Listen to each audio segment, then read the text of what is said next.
Hey, what's up YouTube? Welcome to today's video where we are going over the top 6 meta builds, 1 month edition. We're 1 month into the league. And that means we're pretty much at the end of 3.19 and we're going to be looking forward to a new, better version of the game in 3.20. Now, I know a lot of people have been complaining about the microphone issue cutting out. So I actually was looking into purchasing an XLR microphone with an audio mixer. So let me know down in the comments below if you have any suggestions for me. Otherwise, I'm probably just going to go with the SM7 and probably the Go XLR for the mixer. But let me know if there's some hidden gems out there that I should know about. But like I said before, top 6 meta builds, 1 month edition. So this is probably going to be the last update for the series. I did try to do it every single week. I didn't really do it last week because it didn't seem like the builds changed up that much. And I wanted to do it this week because this was pretty much going to be the last chance. Now, the player base is really too low at this point for the builds to really change up that much. And one thing that a lot of people want me to mention, and I am going to mention it right now, is the fact that this is only the top 17,000 characters. So this is pretty much more of a representation of what the most elitist builds are in terms of being able to get to higher level. So as everyone knows, obviously Righteous Fire is kind of overrepresented because it has Aegis Aurora and Melting of the Flesh. So that's something to keep in mind. It is only the top 17,000 players. Now, PoE right now is seeing a little bit of a resurgence, right? 41,160 players. So at this point, even if more people play a certain build, is not really going to make that big of an impact. And we'll see that when we look at the Spark build.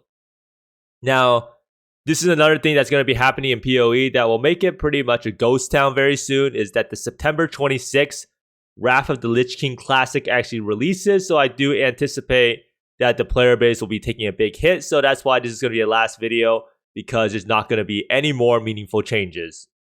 Now, number 6, and I am doing top 6 this time just because I wanted to add in a new build, and it is Lightning Conduit. And it's nice to see a new skill still be this popular at this point in the league. And the biggest problem with this skill, and you can see this is Uber Maven, damage is not too bad. It's not like the greatest in the world because this guy is not, I don't know if he's Doriani's prototype or not, or how good his gear is. But the big thing about this build is that this skill's quality of life issues are actually pretty bad, in the sense that the clear is extremely bad, especially if you're only using Orb of Storms. I have played the build and I try to use Blade Vortex. But the problem with Blade Vortex is area damage doesn't really scale Lightning Conduit because of the way that the skill mechanically functions. So it's not really the best synergy, so I decided to scrap that. Now, even though the skill has bad quality of life for mapping, it's not really the fastest mapper in the world, but it's still decent.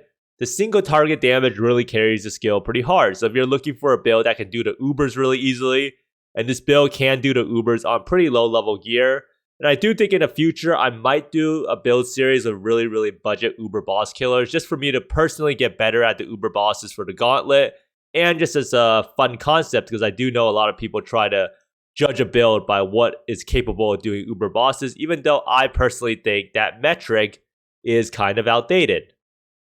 Now, 71% of the players are playing this on Elementalist, 15% on Trickster, and 7% Assassin. Most people are doing it on Elementalist because you get the 15% minimum shock effect. And then all you need to do is you need to scale the ailment effect, and then you can shock bosses for 65%, as you can see even here. And it pretty much allows you to get maximum damage even on Uber bosses with the worst mods possible. So 51% of the players also abuse Doriani's prototype for the damage. Now, Doriani's prototype is pretty important because it actually grants you a bunch of penetration. So right here, Doriani's prototype is actually the second most popular item at 51%. And without it, you are not able to have negative 200%. This build archetype is a lot better this league, purely because you can get reflected jewelry. So if we look at some of these people's gear, we can see right here, this person actually has a jewelry with 40% increased cast speed and negative 94% lightning res, and actually plus 2 minimum endurance charge. So you can see this build greatly benefits from the current reflected jewelry. Now, Orb of Storms and Stormbrand appear to be the main ways to apply shock. And a lot of people propose that Hydra Spear could also be good. I did try it out with Blade Vortex. But Orb of Storms and Stormbrand is definitely the best way to do it. And Stormbrand is actually really, really strong for bossing. if you have to kind of play it at a range a little bit. But the problem with playing it at a range is that Doriani's prototype doesn't really work from far away. Now, next up, we have Tornado Shot. And if you remember my last video, you will remember that I did say that Tornado Shot would probably make an appearance on the list sooner or later because a lot of people love playing bow builds. When people try to think of characters to reroll, they always think about bow characters. And that is exactly what's happening. Now, 90% of the players are actually playing Deadeye, 5% are Gladiator, and those are people playing Corrupting Fever Tornado Shot. Now, the interesting thing about this whole thing is that only 50% of the players are using Omniscience. So that begs the question, how do you actually play Tornado Shot without Omniscience? And there's actually a lot of players, whoa, that guy almost died, that are playing Tornado Shot in terms of magic finding. So you can see here, 22% of the players are actually using Gold Worm, which is actually pretty crazy. And this means that people are using pure magic find, relying on headhunter buffs in order to do the damage. And this is what happens on a Tornado Shot build, and that is really, really squishy. Now, the remaining people doing Tornado Shot, I think, are actually doing Cast on Crit Ice Spear. So that's why you may see the thing being kind of skewed. Now, Headhunter actually completely dominates Mage Blood because a lot of people playing Tornado Shot are playing the Fizz Conversion variant. So we actually come here and look over at Tornado Shot and see the amount of people actually using, what's it called? The Interrogation, I think, is actually relatively low. So if you're using pure Fizz, you're not going to be using the Interrogation because you want to Shatter, you want to have Herald of Ice. And you can see here, this one is a Cast on Crit Ice Spear build with Tornado Shot. But we actually sort by DPS. This person right here is running a Fizz Bow. And I think he actually has Hatred. So he's running Hatred, Herald of Ice. So as you can see, Headhunter is very, very good for bow builds and scaling it. So that's why Headhunter is actually completely owning Mage Blood. And the build does have extremely, extremely high entry cost. And it costs a lot for it to get going. But it's a really, really fun archetype. Now, next up, we have Spark. And Spark has actually seen a little bit of a resurgence pretty much because we have a self-chill setup that is being worked on by Jung Rowan. And this build is very, very strong in the sense that it has a lot of movement speed. But as you can see, even though this video has 110k views, only 9% of the players are playing self-chill Spark. So it kind of shows us that Poe.Ninja will take a while to actually adjust for the players playing the build. And just because there's not that many players currently playing. And I don't really know what's wrong with this video, but it's just not playing. So let me do it like that. So self-chill Spark is a very, very nice concept, but the majority of people are not playing it.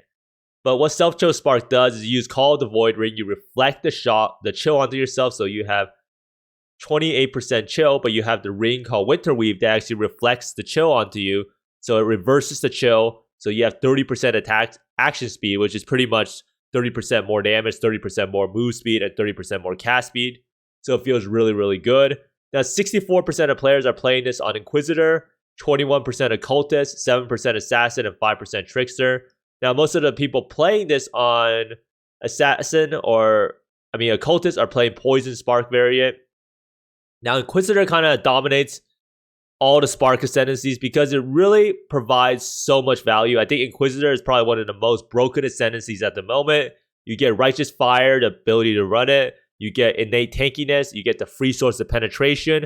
And it's just a crazy, crazy ascendancy. Now, in terms of weapons that people playing Spark actually use, you will see that 32% of people are playing Nebulous. So you get the 90% cold and lightning res. And then you use this weapon and you get 600% lightning damage and cold damage if you actually dual wield it. Now, Righteous Spark is a build that doesn't really benefit from Headhunter as much as other builds like the bow build. So that's why you'll see that Mage Blood completely dominates Headhunter in this case. And it's at 21% or 19% versus 10%, I think, for Headhunter. So let's see. Is Headhunter even on here? Where is it? So 10% for Headhunter. So you can see Mage Blood is the belt of choice for this build. And in terms of the highest Spark DPS, well, what is this build? So you can see here, this is Annihilating Light. And this is actually a pretty absurdly high. He's converting the damage, and I think he has cold to fire support. And wow, that's actually a lot of damage for this build. But you can see here, he's using the 8-link gloves, and he's getting all of his penetration from the Inquisitor because he doesn't need to worry about pen. And that's why Inquisitor is so good for this setup. And this is a complete glass cannon setup, and he only has 400 armor, 700 evasion. Now, next up, we have Cast on Crit or Cyclone or Ice Spear. I decided to group all of these together. Now, Ice Spear this is actually two builds. So there's Ice Spear players, they're playing Cast on Crit Cyclone, and 25% of the Ice Spear players.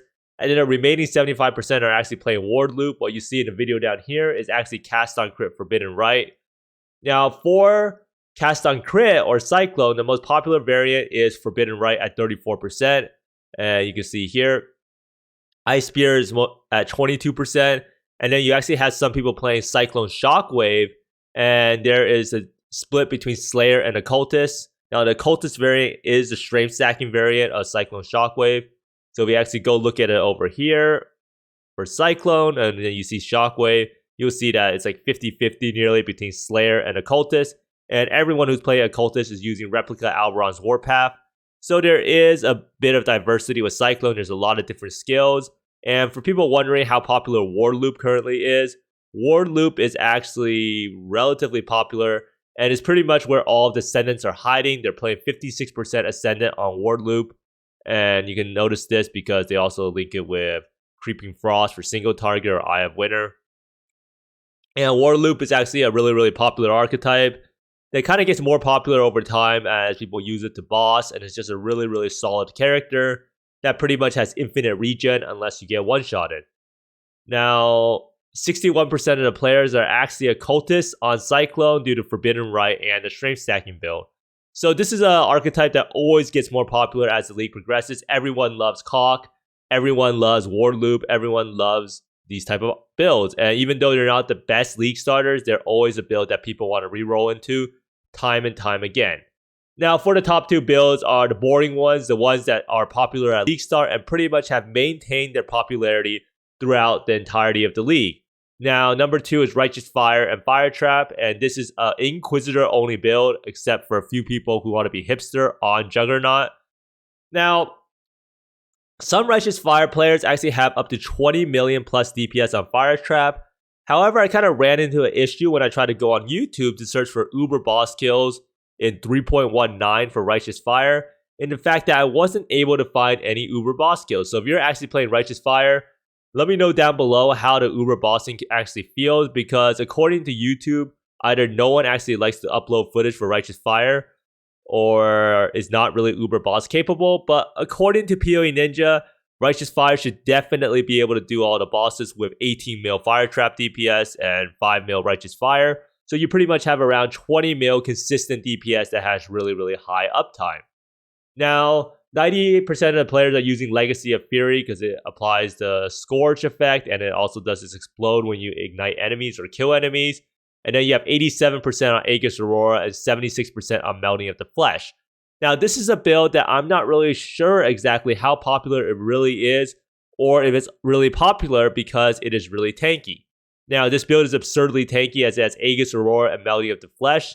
So it goes by logic that out of these characters, a lot of them actually reach really high level.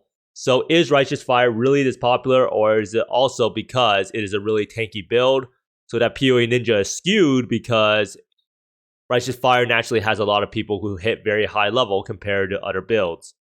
Now, next up we have Lightning Strike, and this build is the one that's probably the most popular purely because it has a lot of different variants at this point. So you can see here, Lightning Strike can be played on Champion, Raider, Pathfinder, Juggernaut, Berserker, Trickster, Assassin. Now, the big thing about this build that you didn't really see last time is the appearance of Doriani's Prototype. Doriani's Prototype is mainly used for accuracy stackers, so you can play an accuracy stacker on Juggernaut. But a lot of people have also been combining it with the shield on the regular Champion version. So this allows you to pretty much get an insane amount of penetration and bring your Lightning Strike damage up to like 40-50 million. And that's something that just wasn't really been able to do in the past.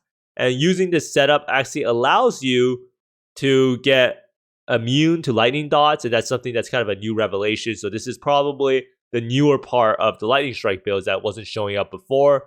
And it really shows you how broken Lightning Strike is. Like, just look at the damage. Like, the only reason why Lightning Strike is so strong is pretty much because it can double hit It has a really high base damage at 250%. And also, it has a Vol Lightning Strike component that adds an insane amount of damage. So Lightning Strike is definitely a great example of a skill that if GGG actually buffs the numbers on a lot of skills, then we're going to see a lot more skills be viable, because it's not like Lightning Strike is the best clear skill in the world. It's really, really strong, but it's not as good as Blade Vortex or Winter Orb. But in the end, it just has a really good overall package. And it really goes to show you, why does not every single skill have a Vol skill? And I do think if GGG wants to add more diversity to builds, adding more Vol skills to most skills would probably make it a lot better, especially if they made the Vol skills as potent as Lightning Strikes currently is. Now, of course, we want to mention in honorable mention that Venom Jar is actually at 7th place, so 19% on Berserker for strength stacking Venom Jar. And it does seem like a lot of people switch off of Venom Jar because it's more of a league start build that's not super great for bossing, but just very good for mapping. But it is nice to see that a lot of people are actually playing the Berserker variant of Venom Jar, and it does allow you to get a lot of damage. As you can see here, this is like 100 million DPS build once you factor in Nightblade. Now, at this point, not much is really going to change in the top 6 besides Tornado Shot and War Loop Ice Spear moving up higher. So if we actually look at how it looks right now, so we go here, we will see that Lightning Strike is probably not going to get overtaken. Cyclone and Ice Spear is probably going to move up to 7 to 8%. I do think that Tornado Shot might pass Spark, unless Spark spells Self-Chill gets really, really popular. But I don't think it will get that popular, and I think Tornado Shot will eventually pass Spark. Now, no build's ever going to beat out Lightning Strike and Righteous Fire. The player base just isn't high enough at this point for these skills to get overtaken. And in the end, it's nice to remind ourselves that this is a very elitist representation, but it's only the only metric that we have. I think GGG doesn't really have enough tracking data for this site to pull off of. So if one day GGG wants us to showcase that there's actually more build diversity in the game than just what we see from Poe.Ninja, perhaps they can expand this to 100,000 characters, and we might see that there might be more diversity, or who knows, maybe there will be even less diversity. But that's what we can one day find out if GGG allows us to see more than just the top 15 to 20k players. But thanks for watching, everyone. Let me know down in the comments below what microphone I should get and what audio mixer. And I hope you find more Mirrors, Exalted Orbs, and Mage Bloods and Divines than me. And see you next time. Bye!